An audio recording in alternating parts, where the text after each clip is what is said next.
Good morning students. आज हम मातृभूमि का मान एकांकिका को पूरा पढ़ेंगे। तो चलिए शुरू करते हैं। तीसरा दृश्य, चित्तौड़ के निकट एक जंगली प्रदेश। नकली दुर्ग का मुख्य दरवाजा। महाराणा लाखा और सेनापति अभय सिंह का प्रवेश। अभय सिंह, अपने दुर्ग का निरीक्षण कर लिया। निरीक्षण का मतलब है देख रेख। ठीक बन गया है ना महाराणा? क्यों ना बनता? निसंदेह यह ठीक बूंदी दुर्ग की हूबहू नकल है। अब इस पर चढ़ाई करने का खेल खेला जाए। इस मिट्टी के दुर्ग को मिट्टी में मिलाने से मेरी आत्मा को संतोष नहीं होगा, लेकिन अपमान की वेदना में जो विवेकहीन प्रतिज्ञा मैंने कर डाली थी, उससे तो छुटकारा मिल ही जाएगा। उसके बाद फिर ठंडे दिमाग से सोचना होगा कि बूंदी को मेवाड़ की अधीनता स्वीकार करने के लिए किस तरह बाध्य किया जाए। अभय सिंह, निश्चय ही महाराज, शीघ्र ही बूंदी के पठारों पर सिसोदियों का सिंहनाद होगा। अच्छा, अब हम लोग आज के रण की तैयारी करें।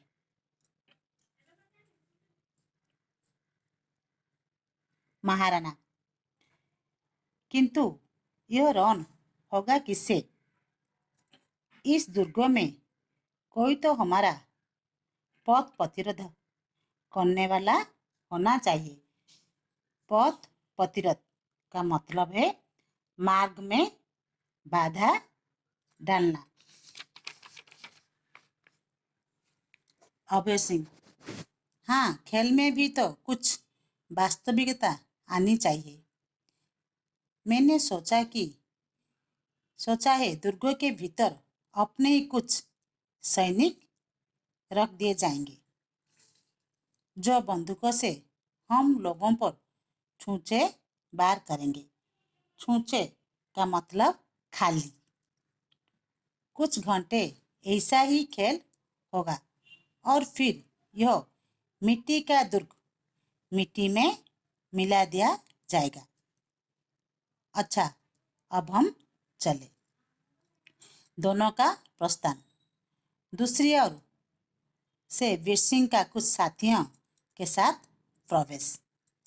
वीर सिंह, मेरे बहादुर साथियों, तुम देख रहे हो कि हमारे सामने यह कौन सी इमारत बनाई गई है? पहला साथी, हाँ सरदार, यह हमारी जन्मभूमि बूंदी का दुर्ग है। वीर सिंह, और तुम जानते हो कि महाराणा इस गढ़ को जीतकर अपनी प्रतिज्ञा पूरी करना चाहते हैं, किंतु क्या हम लोग अपनी मातृभूमि का अपमान होने देंगे?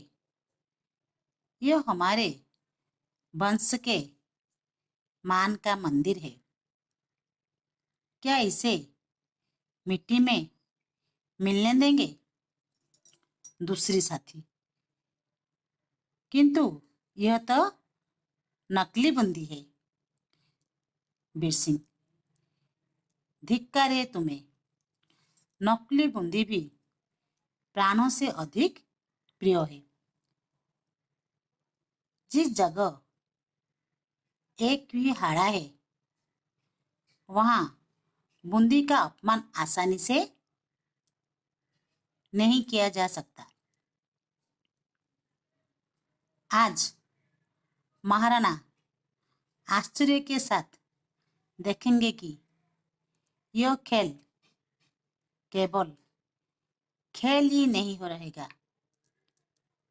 यहाँ की चप्पा चप्पा भूमि सिसोदियों और हाड़ों के खून से लाल हो जाएगी। तीसरा साथी, लेकिन सरदार, हम लोग महाराणा के नौकर हैं।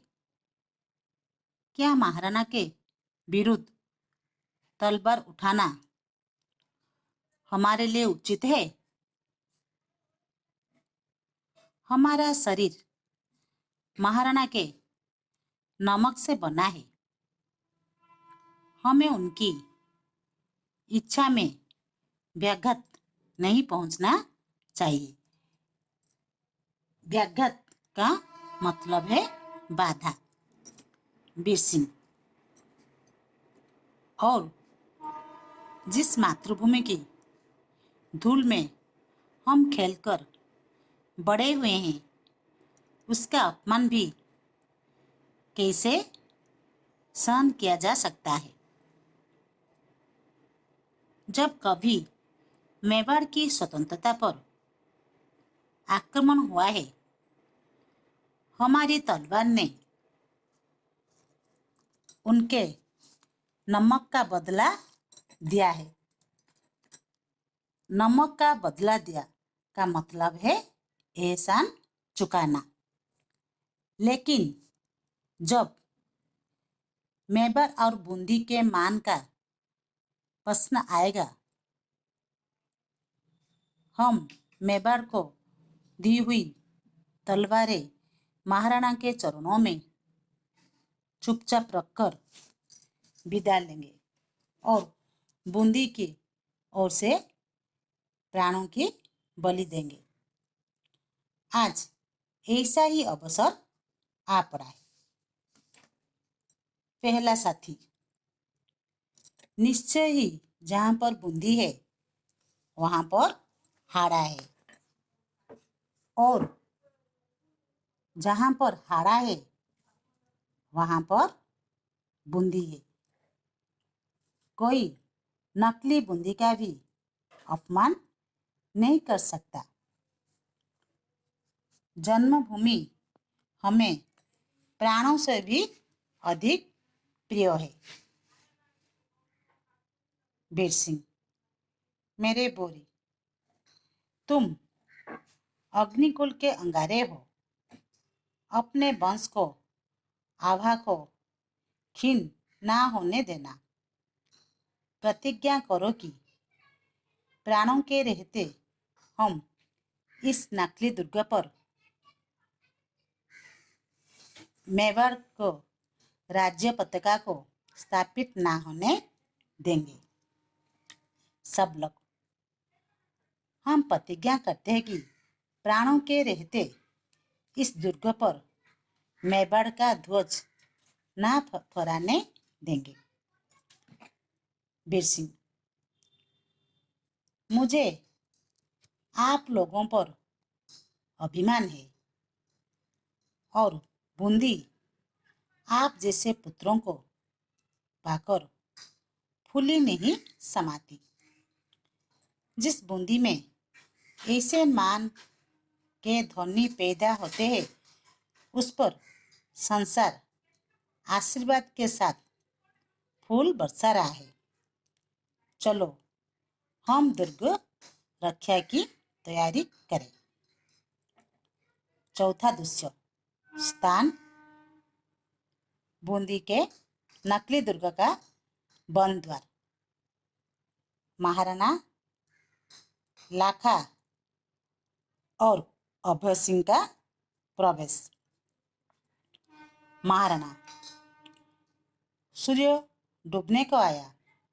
यह कैसी लज्जा की बात है कि हमारी सेना बूंदी के नकली दुर्ग पर अपना झंडा स्थापित करने में सफलता प्राप्त नहीं कर सकी।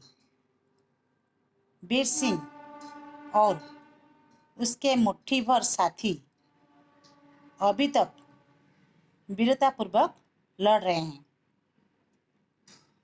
अभय सिंह, हाँ महाराणा, हम तो समझते थे कि घड़ी दो घड़ी में खेल खत्म हो जाएगा, लेकिन हमें छूछे बारों का मुकाबला करने के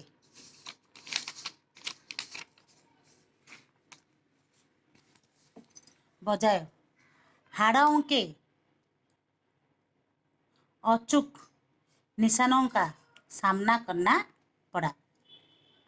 यद्यपि ये लोग गिनती में थोड़े हैं, किंतु इन्होंने दीवारों की आड़ में उपयुक्त स्थान बनाकर हम पर गोली और तीर बरसना प्रारंभ कर दिया। हमारी सेना इस आकस्मिक प्रहारों से भौचकी हो गई। अब दुर्ग के भीतर के हाड़ों की युद्ध सामग्री समाप्त हो गई है। आपकी प्रतिज्ञा पूरी होने में कुछ ही क्षणों का विलंब है। महाराणा, यह भी अच्छा हो चुका है कि हमारे इस खेल में भी कुछ वास्तविकता आ गई। वास्तविकता का मतलब यथार्थता। यदि हमें बिना कुछ पराक्रम दिखाए ही दुर्ग पर अपना झंडा फहराने का अवसर मिल जाता तो मुझे जरा भी संतोष ना होता। और सच पूछो तो मुझे वीर सिंह की वीरता देखकर बड़ी प्रसन्नता हुई। मैं चाहता था कि ऐसे वीर के प्राणों की किसी प्रकार रक्षा हो सकती।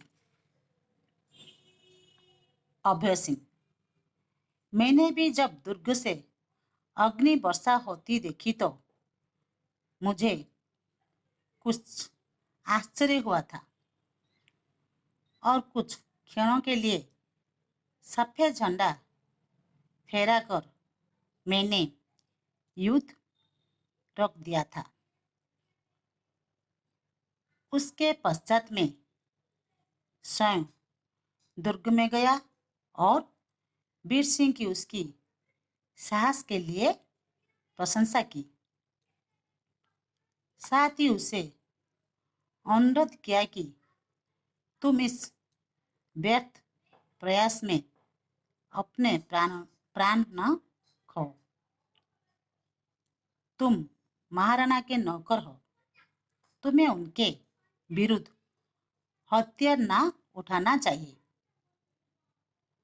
किंतु उसने उत्तर दिया कि महाराणा ने हाड़ाओं को चुनौती दी है, हम उस चुनौती का उत्तर देने को मजबूर है।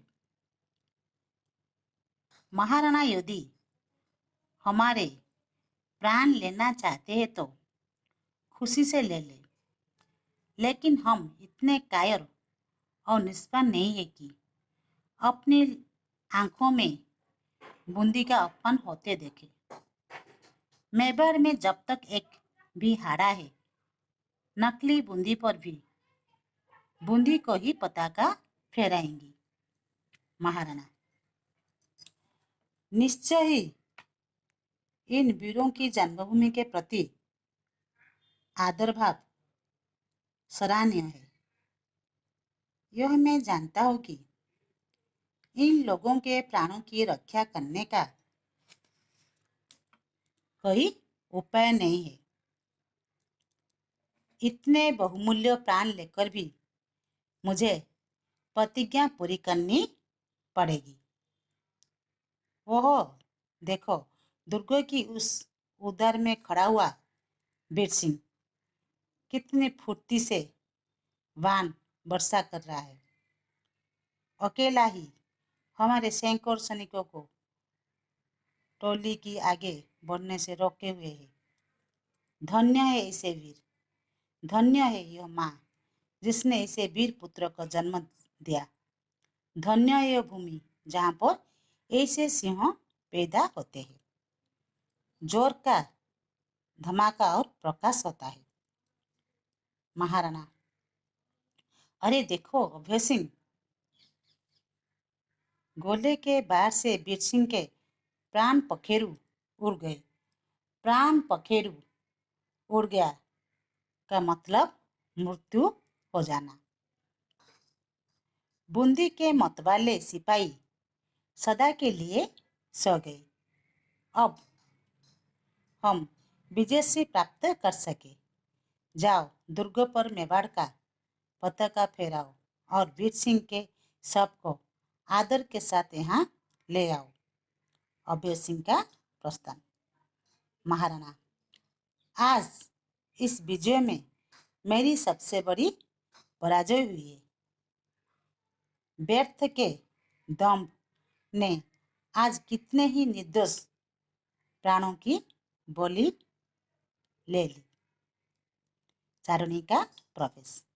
चारुणी, महाराणा, अब तो आपको आत्मा की शांति मिल गई होगी।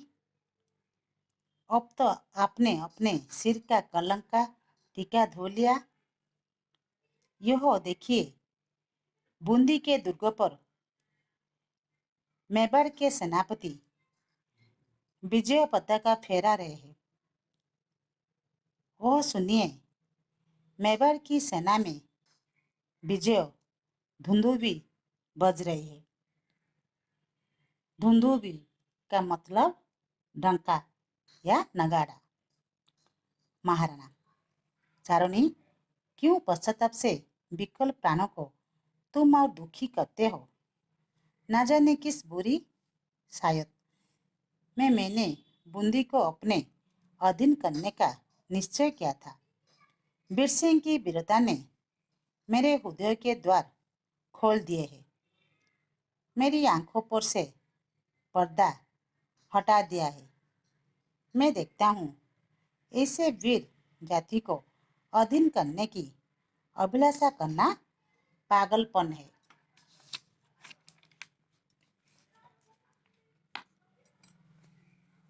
चारुणी, तो क्या महाराणा अब भी मेवाड़ और बूंदी के हृदय मिलने का कोई रास्ता नहीं निकल सकता? वीर सिंह के शव के साथ अभय सिंह का प्रवेश। महाराणा, शव के पास बैठते हुए चारुणी, इस शहीद के चरणों के पास बैठकर मैं अपने अपराध के लिए क्षमा मांगता हूँ। किंतु क्या बूंदी के राव तथा हाड़ा वंश का प्रत्येक राजपूत आज की इस दुर्घटना को भूल सकेगा? राभेमु का प्रवेश। राभेमु, क्यों नहीं महाराणा, हम युग युग से एक है और एक रहेंगे। आपको यह जानने की आवश्यकता थी कि राजपूतों में ना कोई राजा है ना कोई महाराजा। सब देश, जाति और वंश की मान रक्षा के लिए प्राण देने वाले सैनिक हैं।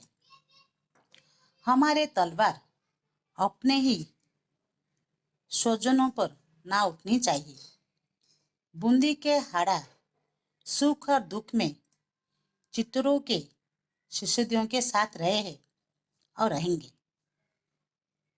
हम सब राजपूत अग्नि के पुत्र हैं। हम सबके हृदय में एक ज्वाला जल रही है। हम कैसे एक दूसरे से पृथक हो सकते हैं? पृथक का मतलब अलग। वीर सिंह के बलिदान ने हमें जन्मभूमि का मान करना सिखाया है। महाराणा, निश्चय महाराज, हम संपूर्ण राजपूत जाति की ओर से इस अमर आत्मा के आगे अपना मस्तक झुकाएं। सब बैठकर वीर सिंह के शव के आगे झुकते हैं।